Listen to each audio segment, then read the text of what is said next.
नमस्कार बच्चों, कैसे हैं आप सब। आशा करती हूँ आप सभी अच्छे होंगे, स्वस्थ होंगे, खुश होंगे और अपनी पढ़ाई भी अच्छे से कर रहे होंगे। तो जैसा कि आप सभी जानते हैं, मैं हूँ आपकी हिंदी की अध्यापिका और मैं स्वागत करती हूँ आप सभी का आईसीटी वर्चुअल क्लासरूम में। और आज हम यहाँ पर एकत्रित हुए हैं पढ़ने के लिए क्लास 9 की हिंदी। क्लास 9 की हिंदी में हम यहाँ पर पढ़ रहे हैं अपने हिंदी व्याकरण का व्यवहारिक व्याकरण से संबंधित ये पूरा टॉपिक। इसमें हम काफ़ी सारी चीज़ें अपने लास्ट सेशन से पढ़ते आ रहे हैं, काफ़ी सारी चीज़ें हम इसमें पढ़ चुके हैं।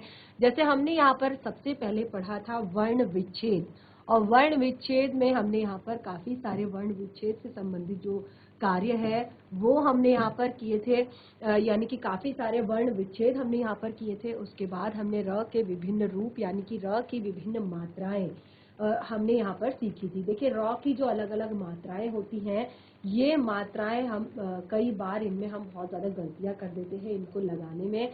और आज हमने यहाँ पर जो व्यवहारिक व्याकरण है इसमें हमने सीखा था कि किस तरह से हम र की मात्रा को कब और कैसे लगाएंगे। उसके बाद हमने अनुस्वार और अनुनासिक, और उसके बाद हमने नुक्ता यानी कि कुछ आगत ध्वनियां वो हमने यहाँ पर पढ़ी थी। और उसके बाद हमने पाठ के संदर्भ में आगे उपसर्ग और प्रत्यय, देखिए उपसर्ग और प्रत्ययों को हम यहाँ पर एक बार देखेंगे। उसके बाद हम पर्यायवाची शब्द, विलोम शब्द, अनेकार्थी शब्द, वाक्यांशों के लिए एक शब्द, ये सारी चीजें हमने देखी। और आज हम यहाँ पर आगे के जितने भी हमारे यहाँ पर टॉपिक्स हैं, जैसे वाक्यों के अंग, सरल वाक्य और विराम चिन्हों का प्रयोग और मुहावरों का वाक्य प्रयोग, ये सारी चीज़ें हम यहाँ पर पढ़ने जा रहे हैं। तो देखिए, इस तरह से हमने अपने लास्ट सेशन में सारी चीज़ें यहाँ पर पढ़ी और आप सभी ने ये सारी चीज़ें नोट डाउन भी की होंगी, यानी कि आपने अपनी कॉपी में भी इन्हें लिखा होगा। तो देखिए, ये सबसे ज़्यादा ज़रूरी चीज़ हमने यहाँ पर पढ़ी थी अपने लास्ट सेशन में। उसके बाद हमने री की मात्रा, और उसके साथ ही हमने यहाँ पर वर्तनी, वर्तनी यानी कि जो आपके शब्द संबंधित जो आपकी अशुद्धियाँ थी वो हमने यहाँ पर पढ़ी थी कि किस तरह से हम एक तरह से शब्दों को शुद्ध रूप में लिखते हैं और कैसे हम उनका उच्चारण करते हैं और उसी तरह फिर हम लिखते हैं। और फिर काफ़ी सारे पर्यायवाची शब्द भी हमने यहाँ पर पढ़े थे अपने लास्ट सेशन में। तो देखिए, पर्यायवाची शब्द वैसे तो हम बचपन में ही पढ़ लेते हैं, लेकिन ये सारे जो शब्द हैं ये हमारे बहुत काम आते हैं लाइफ टाइम, यानी कि बहुत ज़रूरी भी आपके बहुत सारे शब्द होते हैं। कभी आप कविताएं पढ़ते हैं, कभी आप और भी जितनी भी हिंदी से जुड़े हुए जितने टॉपिक होते हैं उनमें आपके ये सारे पर्यायवाची शब्द, विलोम शब्द, ये सारे आपके हमेशा काम आते हैं। तो ये सारी चीज़ें आपने नोट डाउन की थी अपने लास्ट सेशन में। और देखिए, काफ़ी सारे हमने यहाँ पर विलोम शब्दों और पर्यायवाची शब्दों को पढ़ा था। और लास्ट सेशन में हमने जो पढ़ा था वो हमारा था अनेकार्थी शब्द। अनेकार्थी शब्द यानी कि एक शब्द के लिए एक से अधिक जो है अर्थ, एक शब्द जिसके एक से अधिक अर्थ निकलते हैं। तो देखिए, कुछ और यहाँ पर अनेकार्थी शब्द है जो कि बहुत ज़्यादा ज़रूरी है। देखिए, यहाँ पर दंड, दंड जो शब्द है इसका क्या क्या अर्थ आपका निकल सकता है, आप देख सकते हैं। डंडा, सजा, व्यायाम, कहते हैं ना दंड लगाना। दक्षिण, दक्षिण का क्या अर्थ होता है हिंदी में, दिशा हो गई। तो देखिए, यहाँ पर दंड जो डंडा, डंडा, सजा, व्यायाम, डंठल। दक्षिण, दक्षिण का अर्थ होता है दिशा, दाहिना, अनुकूल। द्रविज, दांत, ब्राह्मण, पक्षी। देखिए, नाग, नाग का अर्थ होता है सांप और हाथी। निशान, निशान यानी कि चिन्ह या ध्वज या डंका। पतंग, पतंग का अर्थ होता है सूर्य या कीड़ा या कनकवा। पत्र, पत्र का अर्थ होता है चिट्ठी या पत्ता या समाचार पत्र। ठीक है, तो इस तरह से बहुत सारे और भी हमने यहाँ पर अनेकार्थी शब्द जो है आपके लिए दिए हैं, जिनको आप यहाँ पर समझ सकते हैं और नोट डाउन कर सकते हैं। जैसे आप यहाँ पर देख सकते हैं, मधु का अर्थ होता है मीठा, शहद और शराब। मत, मत का अर्थ होता है राय रखना या कोई संप्रदाय या निषेध। भूत, भूत का अर्थ होता है प्रेत या बीता हुआ समय या प्राणी। ठीक है, इसी तरह से सोना, सोना अर्थात शयन को भी सोना कहा जाता है और एक धातु भी है। हरि, हरि का अर्थ होता है विष्णु, सूर्य, इंद्र, सर्प, सिंह। हार, हार का अर्थ होता है पराजय या माला जो गले में पहनी जाती है। इसी तरह से और भी यहाँ पर बहुत सारे हैं। देखिए, अनेक शब्दों के लिए एक शब्द, तो ये सबसे मेन यहाँ पर हमारा टॉपिक है, अनेक शब्दों के लिए एक शब्द। अभी अभी हमने यहाँ पर जो पढ़ा था वो हमने पढ़ा था अनेकार्थी शब्द, यानी कि एक से अधिक अर्थ जिसके निकलते हो, अनेकार्थी शब्द। अब ये है हमारा अनेक शब्दों के लिए एक शब्द। जैसे जो मरता नहीं है, यानी कि जो कभी नहीं मरता, उसको क्या कहते हैं? अमर। जो कभी बूढ़ा ना हो, उसको क्या कहते हैं? अजर। मांस खाने वाला क्या कहलाता है? मांस खाने वाला मांसाहारी। शाक भाजी खाने वाला शाकाहारी। ईश्वर को जो मानता हो, जो ईश्वर को मानता हो, आस्तिक। जो ईश्वर को ना मानता हो, नास्तिक। जो पहले कभी ना हुआ हो, क्या कहते हैं? अभूतपूर्व। ठीक है, जो अभूतपूर्व यानी कि जो पहले कभी नहीं देखा है, जो पहले कभी नहीं हुआ है। जो पहले हुआ हो उसे क्या कहते हैं? भूतपूर्व। जो पहले से हुआ है उसे कहते हैं भूतपूर्व। स्वयं पैदा होने वाला स्वयंभू। जिसका कोई शत्रु न हो, क्या कहते हैं? अजात शत्रु। जो शत्रुओं का नाश करता हो उसको कहते हैं शत्रुघ्न। और इस तरह से और भी बहुत सारे हैं आपके यहाँ पर ऐसे अनेक शब्दों के लिए एक शब्द। जो सब कुछ जानता हो, जो सब कुछ जानता हो उसे क्या कहते हैं? सर्वज्ञ। जो सब कुछ जानता है। जो थोड़ा जानता हो, जो थोड़ा सा जानता है उसे अल्पज्ञ। ठीक है, जो बहुत कुछ जानता हो उसे क्या कहते हैं? बहुज्ञ। जिसका भाग्य अच्छा हो उसे कहते हैं भाग्यशाली। बहुत वर्षा यानी कि अतिवृष्टि या बहुवृष्टि। बहुत वर्षा को कहते हैं अतिवृष्टि। बहुत कम वर्षा तो अल्पवृष्टि। जब वर्षा ना हो तो उसे क्या कहते हैं? अनावृष्टि। नीचे की ओर आना कहते हैं निम्नगामी। ऊपर की ओर जाना कहते हैं ऊर्ध्वगामी, यानी कि ऊपर की ओर।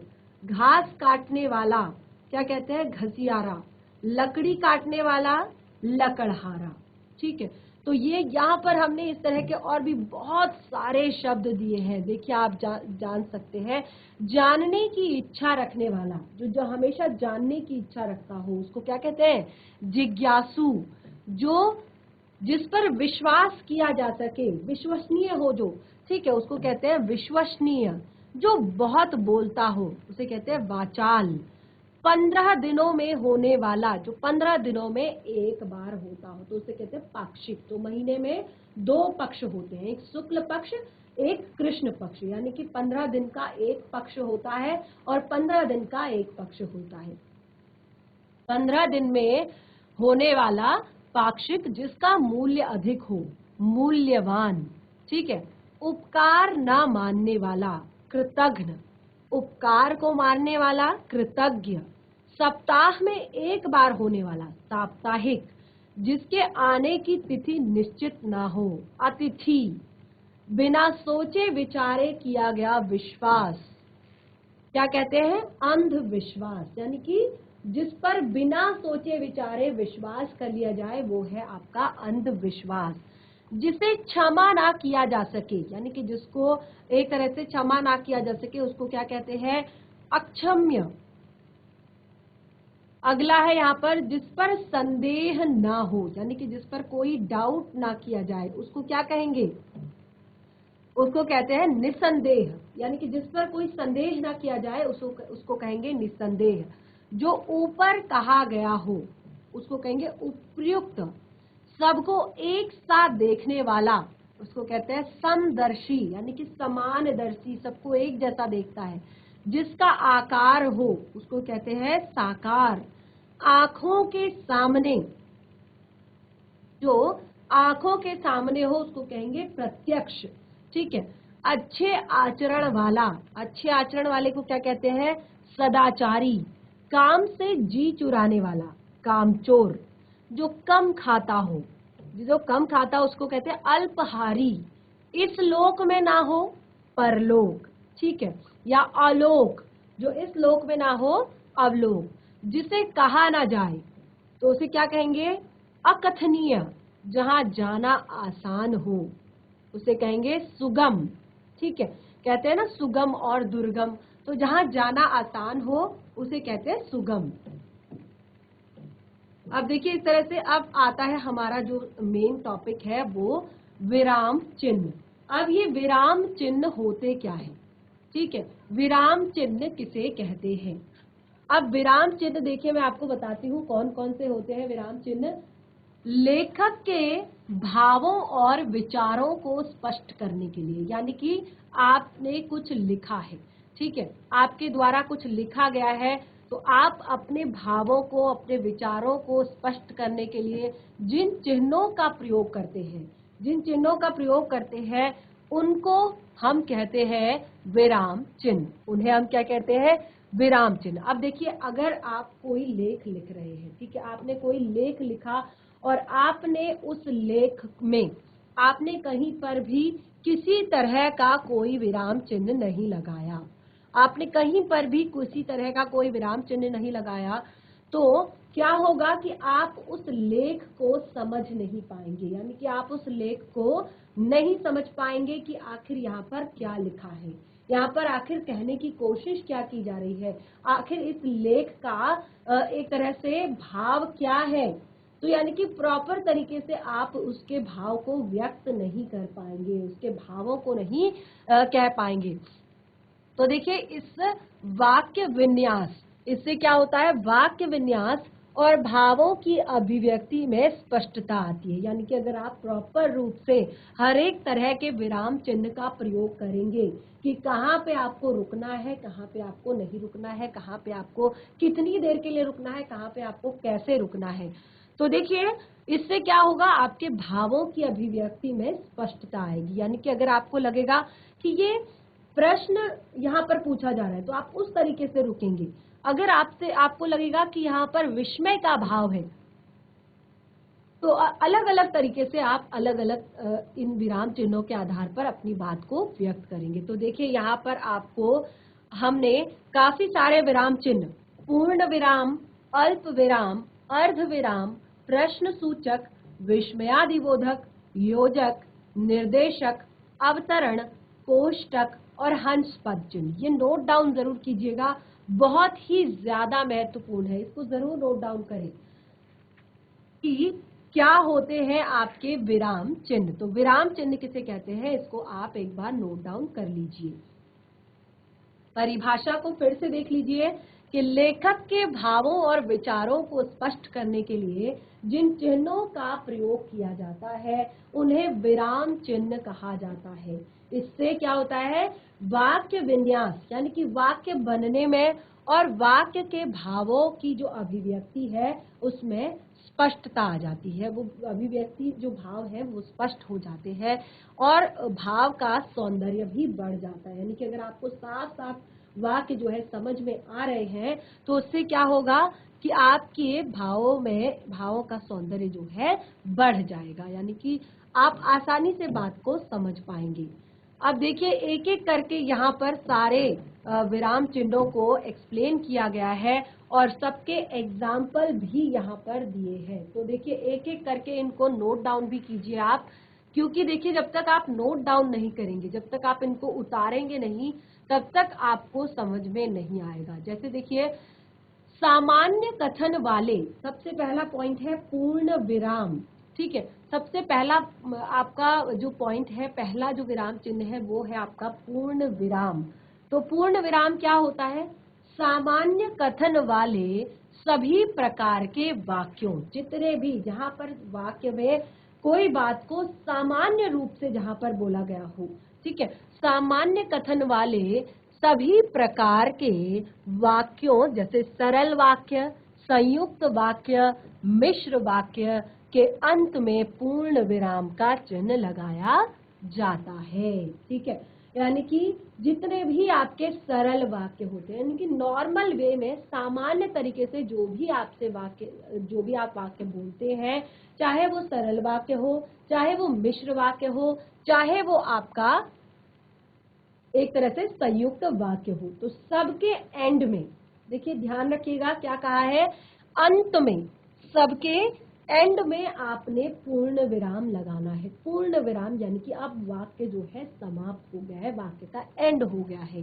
जैसे आओ, राम अच्छा लड़का है, राम अच्छा लड़का है, क्लियर। या कोई भी और भी जो भी सामान्य सा आपका वर्ड होगा, वाक्य होगा, उसके अंत में आप पूर्ण विराम का प्रयोग करेंगे। अगला है आपका प्रश्न सूचक चिन्ह। प्रश्न सूचक चिन्ह क्या होता है? देखिए, प्रश्न सूचक चिन्ह प्रश्नवाचक वाक्यों के अंत में, जहां पर आपको लगता है कि यहाँ पर प्रश्न पूछा जा रहा है, प्रश्न पूछे जाने का बोध होता है, तो वहां पर आपको प्रश्न सूचक चिन्हों का प्रयोग करना होता है। ठीक है, जैसे तुम्हारा नाम क्या है, ठीक है, तुम्हारा नाम क्या है। तो एक ही वाक्य में यदि कई प्रश्न पूछे गए हों, तो प्रश्न सूचक उपवाक्य हो, तो पूरे वाक्य की समाप्ति पर प्रश्न चिन्ह लगाया जाता है। जैसे तुम कहाँ गए थे, कैसे आए और क्या चाहते हो। तुम कहाँ गए थे, कैसे आए और क्या चाहते हो, 3 बार प्रश्न पूछा गया है, यानी कि एक से अधिक उपवाक्य यहाँ पर है। तो जब वाक्य समाप्त होगा, तब अंत में आप देख सकते हैं हमने प्रश्न सूचक चिन्ह का प्रयोग किया है। यानी कि जहां पर भी आप प्रश्न सूचक चिन्ह का प्रयोग देखेंगे, तो इसका अर्थ है कि वो आपका प्रश्नवाचक वाक्य है, यानी कि आपसे प्रश्न किया जा रहा है। जैसे तुम्हारा नाम क्या है, ठीक है। तो इस तरह के जितने भी आपके वाक्य हैं, ये प्रश्न सूचक वाक्य है। अगला है विस्मयादि बोधक। विस्मयादि बोधक आपके कौन से वाक्य होते हैं? विस्मय का अर्थ आप लोगों को बताया है। विस्मय का अर्थ होता है आश्चर्य, शोक, घृणा, ठीक है, भय। ये सारे शब्द जो है विस्मय सूचक शब्द होते हैं, विस्मयादि बोधक शब्द होते हैं, और इनमें जो इस तरह का चिन्ह लगाया जाता है, ठीक है, विस्मयादि बोधक। विस्मयादि बोधक में जो इस तरह का आपका चिन्ह लगाया जाता है, ये क्या होता है? आपका विस्मय सूचक चिन्ह होता है, ठीक है। इसको कहते हैं विस्मय सूचक चिन्ह। आप हर्ष, विषाद, घृणा, आश्चर्य, भय, प्रार्थना आदि शब्दों, पदबंधों, उपवाक्यों तथा वाक्यों के अंत में लगाया जाता है।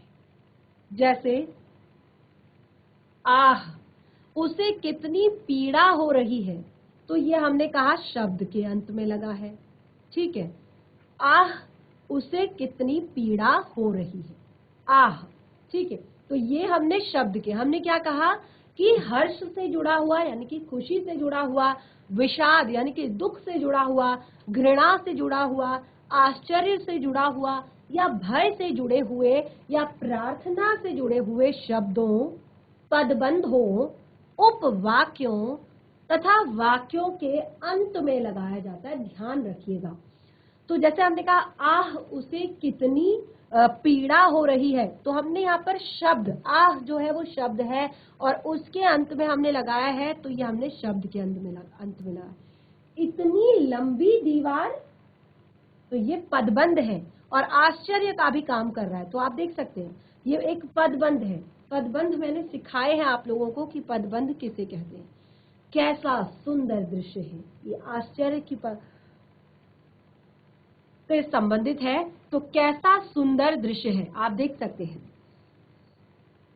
यहां पर हमने आपका विस्मय सूचक चिन्ह लगाया है। ये एक वाक्य है। साथियों, आज बलिदान का समय आ गया है। साथियों, तो ये क्या है? संबोधन। संबोधन शब्द में भी आपका विस्मय सूचक चिन्ह लगाया जाता है। शुरू से देख लीजिए एक बार, फिर से समझ लीजिए। जैसे हर्ष, विषाद, घृणा, आश्चर्य, भय, प्रार्थना आदि शब्दों, ध्यान से सुनिएगा, शब्दों, पदबंधों, उपवाक्यों और वाक्यों के अंत में लगाया जाता है। हमने यहाँ पर यूज किया आह उसे कितनी पीड़ा हो रही है, तो आह शब्द के बाद हमने लगाया, यानी कि ये यहाँ पर विषाद बता रहा है, दुख को बता रहा है। कितनी लंबी दीवार, तो ये आपका पूरा पदबंध है, यानी कि ये आश्चर्य का भाव है। कैसा सुंदर दृश्य है, ये पूरा वाक्य कंप्लीट होने के बाद लगाया है, तो ये भी आपका विस्मय सूचक वाक्य है। साथियों, साथियों आज बलिदान का समय आ गया है। साथियों के बाद यहाँ पर विस्मय सूचक चिन्ह लगाया है, तो ये संबोधन है। ठीक है, ध्यान रखिएगा, 3 चीजें अभी तक हमने यहाँ पर पढ़ी अपने विराम चिन्हों में, पूर्ण विराम, प्रश्न सूचक, विस्मयादिबोधक या संबोधन सूचक। ठीक है, आगे बढ़ते हैं। अब अगला है अल्प विराम, और उसके बाद आता है आपका अल्प विराम। देखिए कब कब लगता है। अल्प विराम के बहुत अलग अलग जो है एक तरह से नियम है, और बहुत अलग अलग तरह से अल्प विराम को लगाया जाता है। अल्प विराम, ध्यान रखिएगा, अल्प विराम का जो चिन्ह होता है वो किस तरह से लगता है। अल्प विराम, जिसको आप कॉमा कहते हैं। ठीक है, यह वाक्य के बीच में लगाया जाता है, यानी कि आप वाक्य लिख रहे हैं उसके बीच में लगाया जाता है। और अब इसकी देखिए कंडीशंस, देखिए आप इसकी, सबसे पहला है एक ही प्रकार के कई शब्दों के बाद, यानी कि एक जैसे बहुत सारे शब्द होंगे तो उनके बाद आपका ये लगेगा, लेकिन अंतिम शब्द के पहले और शब्द का प्रयोग होता है। जैसे दिल्ली, मुंबई, चेन्नई और कोलकाता भारत के बड़े शहर हैं। हमने क्या कहा, एक जैसे शब्दों के बीच में और अंतिम शब्द से पहले और का प्रयोग किया जाता है। ठीक है, तो यहाँ पर दिल्ली, मुंबई, चेन्नई, कोलकाता, ये चारों क्या हैं, शहर हैं, यानी कि एक जैसे महानगर हैं एक तरह से। तो महानगरों में तीनों के बीच हमने कॉमा लगाया, आप देख सकते हैं, दिल्ली, मुंबई, चेन्नई, और जो लास्ट वाला है उससे ठीक पहले हमने लगाया है कोलकाता, भारत के बड़े शहरों में से है। और दूसरा इसका यहाँ पर नियम है कि एक ही प्रकार के कई पदबंधों या उपवाक्यों के बाद, जब एक जैसे बहुत सारे पदबंधों का प्रयोग किया जाता है तो उनमें, या उपवाक्यों का प्रयोग किया जाता है उनमें, लेकिन अंतिम पदबंध के पहले यहाँ पर भी और शब्द का प्रयोग किया जाता है। जैसे हम सब सोचते हैं, आप देख सकते हैं वहां पर, हम सब सोचते हैं, विचार करते हैं और मनन करते हैं, तभी हमारा ज्ञान बढ़ता है। पदबंध लगाए गए हैं। कैसे कैसे पदबंध है, ध्यान दीजिएगा। हम सब सोचते हैं, विचार करते हैं, मनन करते हैं। तो यहाँ पर 3 पदबंधों का प्रयोग किया गया है। हम सब सोचते हैं, विचार करते हैं, मनन करते हैं, तभी हमारा ज्ञान बढ़ता है। तो हम सोचते और विचार करते के बीच हमने अल्प विराम का प्रयोग किया है, और साथ ही लास्ट वाला जो आपका पदबंध है उससे ठीक पहले हमने और शब्द का प्रयोग किया है। यानी कि हमने कहा कि एक ही प्रकार के कई पदबंध हों या उपवाक्यों के बाद, लेकिन अंतिम पदबंध के पहले और शब्द का प्रयोग किया जाता है। अगली कंडीशन है वाक्य के प्रारंभ में आने वाले हाँ या नहीं के बाद, यानी कि वाक्य के प्रारंभ में जब कभी हमारा जो वाक्य है वो हाँ या नहीं से शुरू होता है, ठीक है, तभी जब हमारा वाक्य हाँ या नहीं से शुरू होता है तो हाँ या नहीं के बाद हम अल्प विराम का प्रयोग करते हैं। एग्जाम्पल के लिए देख सकते हैं, हाँ, देख सकते हैं आप, अल्प विराम शब्द का प्रयोग किया गया है। हाँ तुम ठीक कहते हो, हाँ तुम ठीक कहते हो। नहीं, मैं ऐसा नहीं कर सकता।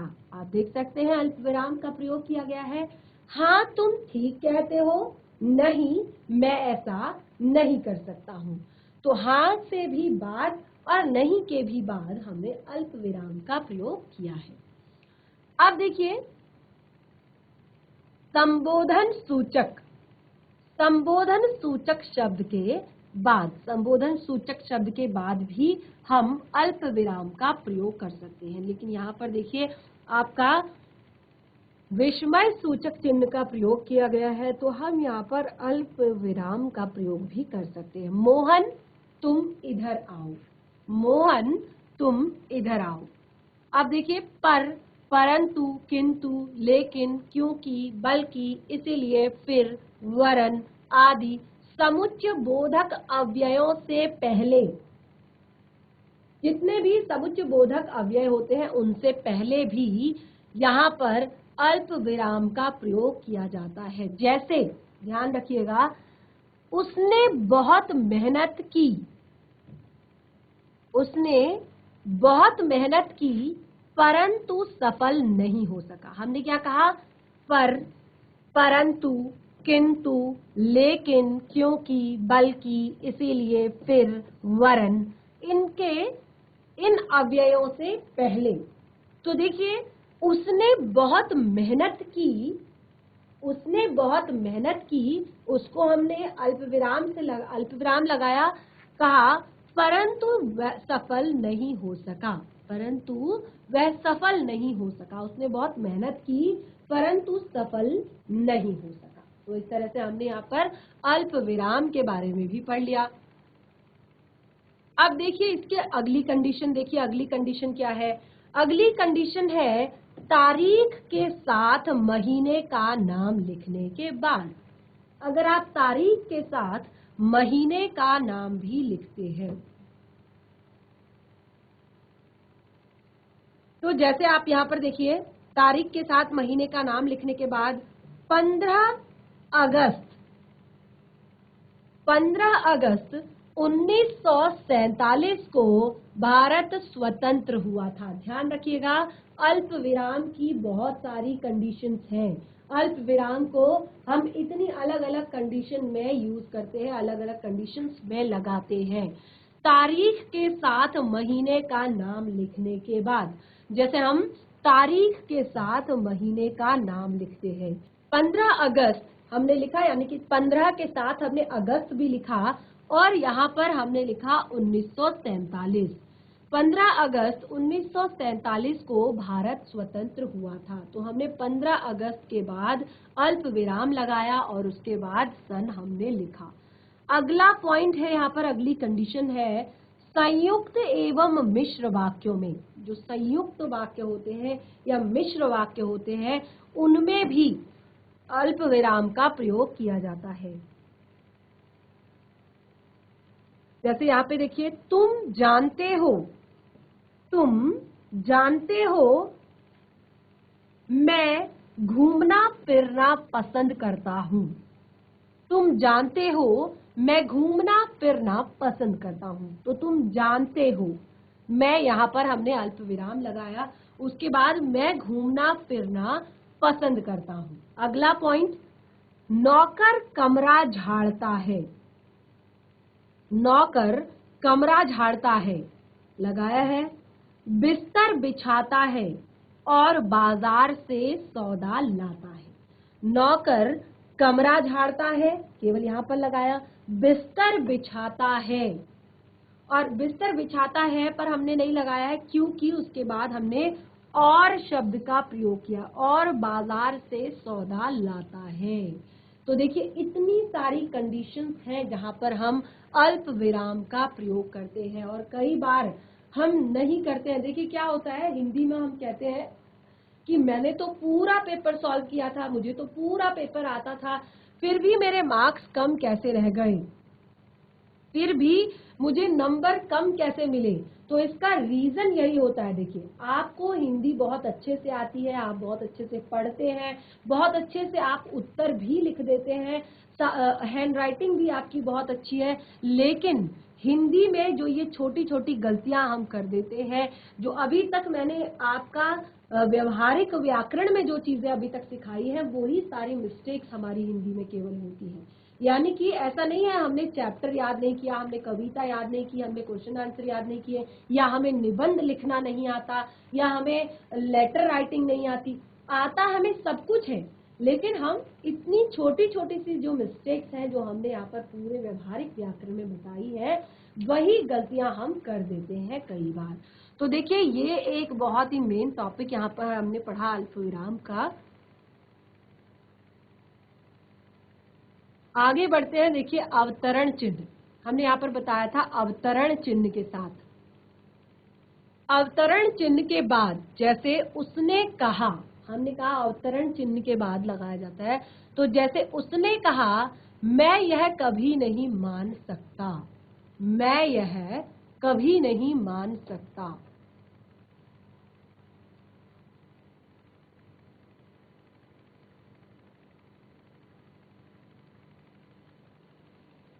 और उसके बाद देखिए, पत्र में संबोधन के बाद, जब आप पत्र लिखते हैं तो उसमें संबोधन के बाद जो अवतरण होता है, देखिए उसने कहा, उसने कहा, और आप देख सकते हैं यहाँ पर अल्पविराम का प्रयोग किया है।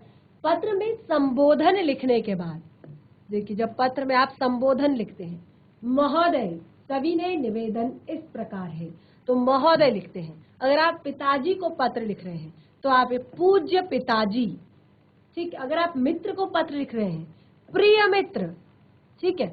अब ये हमारे चार पॉइंट्स हमने यहाँ पर क्लियर कर लिए। सबसे पहले हमने क्या पढ़ा? सबसे पहले हमने यहाँ पर पूर्ण विराम, दूसरा हमने प्रश्न सूचक, तीसरा हमने अल्प विराम, और अब हमारा आपका यहाँ चौथा, अब आपका हमारा यहाँ पर आता है पांचवा, अवतरण या उदाहरण चिन्ह। अवतरण या उदाहरण चिन्ह, अब देखिए क्या होता है, इसके दो रूप होते हैं, ये ध्यान रखिएगा। इसमें बहुत ज्यादा कंफ्यूजन होती है कि आपका जो अवतरण चिन्ह है, इसके दो रूप होते हैं, इकहरा और दोहरा। ध्यान दीजिएगा, इकहरा, कहीं पर आपने इस तरह का सिंगल सिंगल चिन्ह देखा होगा, ठीक है, और कहीं पर आपने इस तरह से डबल डबल चिन्ह देखा होगा। अब दोनों को हम यहाँ पर समझेंगे कि दो कहाँ पर लगाए जाते हैं और एक कहाँ पर लगाया जाता है।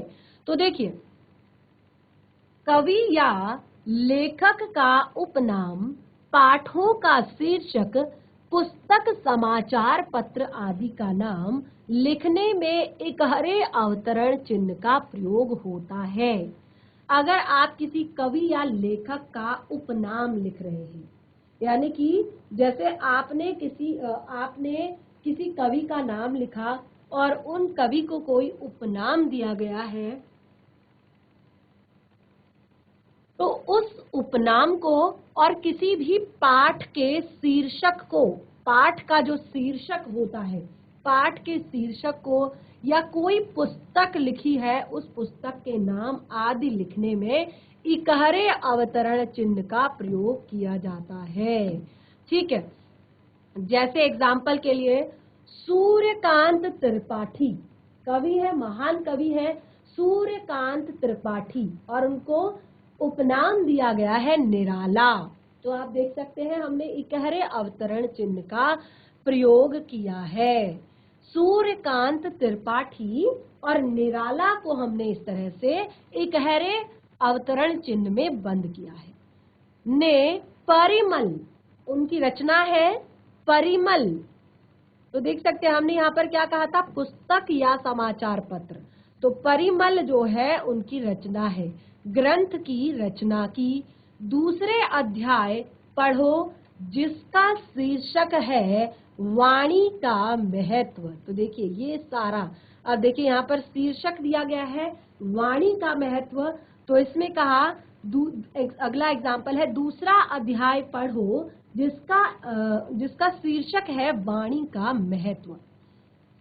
बाल भारती, बाल भारती बच्चों की पत्रिका है। तो आप इनको ध्यान से देखो, हमने कहा था कवि या लेखक का जो उपनाम होता है वो पुस्तक या समाचार पत्र का नाम, पाठ के शीर्षक का नाम, तो सारी चीजें यहाँ पर आ गई। देखिए, सूर्यकांत त्रिपाठी निराला, निराला जी जो है, निराला जो है उनका उपनाम है, उसको हमने इकहरे अवतरण चिन्ह में बंद किया। परिमल उनकी रचना है, उसको हमने एक तरह से उदाहरण चिन्ह में बंद किया।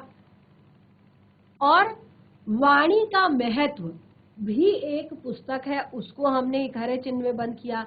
बाल भारती जो बच्चों की पत्रिका है, उसको भी हमने इकहरे चिन्ह में बंद किया। तो इस तरह से पहला जो पॉइंट है वो हमने यहाँ पर क्लियर किया कि इकहरे अवतरण चिन्ह का प्रयोग कहाँ कहाँ कैसे कैसे किया जाता है। अगला है शुक्तियों या कहावतों को स्पष्ट करने के लिए, कहीं पर शुक्तियां हैं, कहावतें हैं, उनको स्पष्ट करने के लिए या काव्य पंक्तियों, पदबंधों और उपनामों को भी इकहरे अवतरण चिन्ह का प्रयोग होता है। किन्हीं भी काव्य पंक्तियों में, पदबंधों में, उपवाक्यों में भी इकहरे अवतरण चिन्ह का प्रयोग होता है।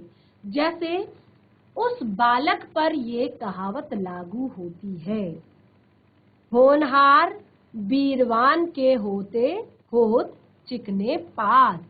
तो यहाँ पर कहा है कि कोई भी काव्य की पंक्तियां हो, कोई भी पदबंध हो, कोई भी उपवाक्य हो, कोई भी सूक्तियां हो, कोई भी कहावतें हो, तो कहावत है, क्या कहते हैं कि पूत के पांव पालने में ही दिख जाते हैं। तो यहाँ पर उसको कहा है कि यह कहावत जो है उस बालक पर लागू होती है कि होनहार बीरवान के होत चिकने पात। ठीक है, और इसको हमने इकहरे अवतरण चिन्ह के अंदर बंद किया है। अब देखिए, तुलसीदास ने लिखा है बिनु भय होय न प्रीति, बिनु भय होय न प्रीति, तो इसको भी हमने इकहरे चिन्ह के अंदर बंद किया है। नंबर तीसरा पॉइंट है लेखक या वक्ता के कथन को ज्यों का त्यों। जब, अब देखिए, अभी तक हमने क्या कहा, ध्यान से सुनिएगा, दोनों में अंतर आपको यहाँ पर पता चलेगा कैसे। अब हम कभी किसी लेखक, किसी वक्ता की बात को ज्यों का त्यों अगर लिख दें, अगर हम किसी की बात को ज्यों का त्यों लिख दें, तो वहां पर आपका जो दोहरा अवतरण, ध्यान से देखिए, वहां पर आपका दोहरा अवतरण चिन्ह का प्रयोग होता है। जैसे प्रधानाचार्य ने कहा, प्रधानाचार्य जी ने कहा विद्यार्थियों को अनुशासन में रहकर अध्ययन करना चाहिए। तो हमने प्रधानाचार्य जी की बात में कोई भी चेंज नहीं किया, उसको वैसे का वैसा ठीक कह दिया कि विद्यार्थियों को अनुशासन में रहना चाहिए, रहकर अध्ययन करना चाहिए। तो आप यहाँ पर देख सकते हैं हमने दोहरे उदाहरण चिन्ह का प्रयोग किया है। जैसे अब हम कहेंगे तुम मुझे खून दो मैं तुम्हें आजादी दूंगा, तुम मुझे खून दो मैं तुम्हें आजादी दूंगा। तो ये कोई भी कथन जो जिसने जैसे कहे हैं बिल्कुल वैसे अगर उसको लिख देते हैं तो वहां पर दोहरे अवतरण चिन्ह का प्रयोग होता है। और इस तरह से हमने यहाँ पर अवतरण चिन्ह को भी क्लियर कर लिया। नंबर 6 आता है हमारा, नंबर 6 योजक चिन्ह।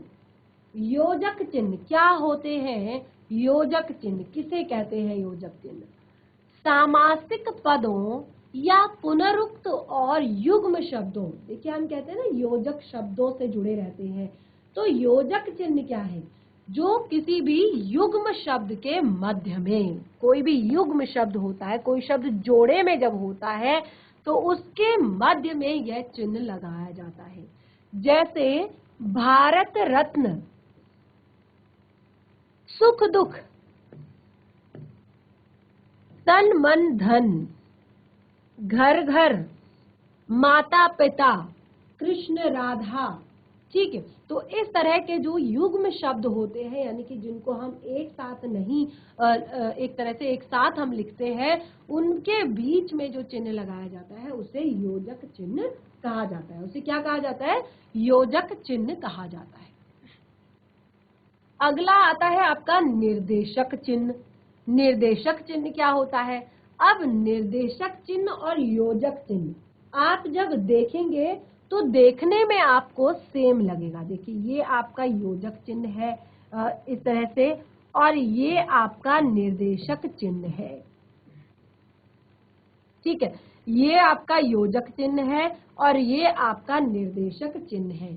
देखने में ये दोनों बिल्कुल सेम है, लेकिन जो आपका योजक चिन्ह होता है वो जो योजक शब्द होते हैं उनके बीच में लगता है, दोनों योजक शब्दों के बीच में लगता है, दोनों युग्म शब्दों के बीच में लगता है। लेकिन जो आपका निर्देशक चिन्ह है, ठीक है, ये क्या होता है? योजक चिन्ह से थोड़ा सा बड़ा होता है, योजक चिन्ह से थोड़ा सा बड़ा होता है, और वाक्यांशों तथा वाक्यों के बीच में इसका प्रयोग होता है। निर्देशक चिन्ह का प्रयोग वाक्यांशों या वाक्यों के बीच में होता है। जैसे किसी कथन से पहले तुलसीदास का कथन है, यानी कि अगर कोई कथन कहा जा रहा है तो उसके ठीक पहले तुलसीदास का कथन है, राम नाम की महिमा अपार है। तुलसीदास का क्या कथन है? राम नाम की महिमा अपार है। अगला है किन्हीं वस्तुओं, कार्यों आदि का ब्यौरा देने में, जैसे वह निम्नलिखित सामान लाया। तो आप लाया के बाद इस तरह से डैश करेंगे, फिर आप मसाले, दालें, फल, मुरब्बा, चटनी और अचार, ठीक है, तो आप इस तरह से आपका जो निर्देशक चिन्ह है उसका प्रयोग करते हैं। ठीक है, अगला आता है आपका कोष्ठक चिन्ह। देखिए कोष्ठक चिन्ह क्या होता है? कोष्ठक चिन्ह, जैसे मैंने अब यहाँ पर आपको दो चीजें बताई और दोनों में मैंने क्या किया, दोनों को मैंने कोष्ठक के अंदर बंद किया, यानी कि दोनों में मैंने क्या किया, कोष्ठक लगाया। तो देखिए यहाँ पर कोष्ठक चिन्ह जो होते हैं वो क्रम सूचक अंकों या अक्षरों के साथ लगते हैं। ठीक है, जो क्रम सूचक अक्षर होते हैं या अंक होते हैं उनके साथ लगते हैं। जैसे दिशाएं 4 होती हैं, तो चारों को जब हम लिखेंगे, पूर्व, पश्चिम, उत्तर, दक्षिण, तो देखिए चारों को अलग अलग दिखाने के लिए क, ख, ग, घ, हमने इस तरह से कोष्ठक चिन्ह का प्रयोग किया है। कभी कभी व्याख्यात्मक शब्दों को कोष्ठक में रखा जाता है, यानी कि जिनकी व्याख्या की जा रही है, जिनके अर्थ को एक्सप्लेन किया जा रहा है। जैसे भरत अगर इनको एक्सप्लेन किया जाए तो थे राजा दशरथ के पुत्र। भरत कौन थे? राजा दशरथ के पुत्र, महातपस्वी थे। ठीक है, तो इस तरह से हमने यहाँ पर बहुत सारे जो है 7-8 हमने यहाँ पर आपके विराम चिन्ह पढ़े। अंतिम नौवां विराम चिन्ह जो है वो हमारा है हंस पद चिन्ह। हंस पद चिन्ह क्या होता है कि कई बार हमारा लिखते समय, अगर हम लिख रहे हैं, लिखते समय कोई शब्द अगर छूट जाता है तो उस स्थिति में संबंधित स्थान पर, यानी कि जहां पर हम लिख रहे हैं और लिखते लिखते हमारा शब्द अगर छूट जाता है तो वहां पर हम इस तरह से हंस पद चिन्ह का प्रयोग करते हैं। जैसे रमेश ने राजू से कहा तुम घर चले जाओ, और आपका कि शब्द छूट गया तो आपने उसे नीचे यहाँ पर लगाकर यहाँ लिख लिया। ठीक है, तो इस तरह से जो ये चिन्ह होता है इसे आपका हंस पद चिन्ह कहते हैं। तो देखिए काफी सारे यहाँ पर विराम चिन्हों पर हमने डिस्कस कर लिया, यानी कि ये भी हमारा एक व्यवहारिक व्याकरण है कि आप कौन से विराम चिन्ह का प्रयोग कब, कैसे और किस स्थिति में करते हैं। तो इस तरह से आज हमने जो कुछ भी पढ़ा है, अगर आपने नोट डाउन किया है तो उसको घर पर एक बार जरूर रिवाइज करें और नेक्स्ट सेशन में उसको घर से पढ़कर आए। बाकी जो हमारा टॉपिक है उसको कंटिन्यू करेंगे हम अपने नेक्स्ट सेशन में। तो इस तरह से आज का सेशन हमारा यहीं पे समाप्त होता है। तब तक के लिए धन्यवाद। आपका दिन शुभ हो।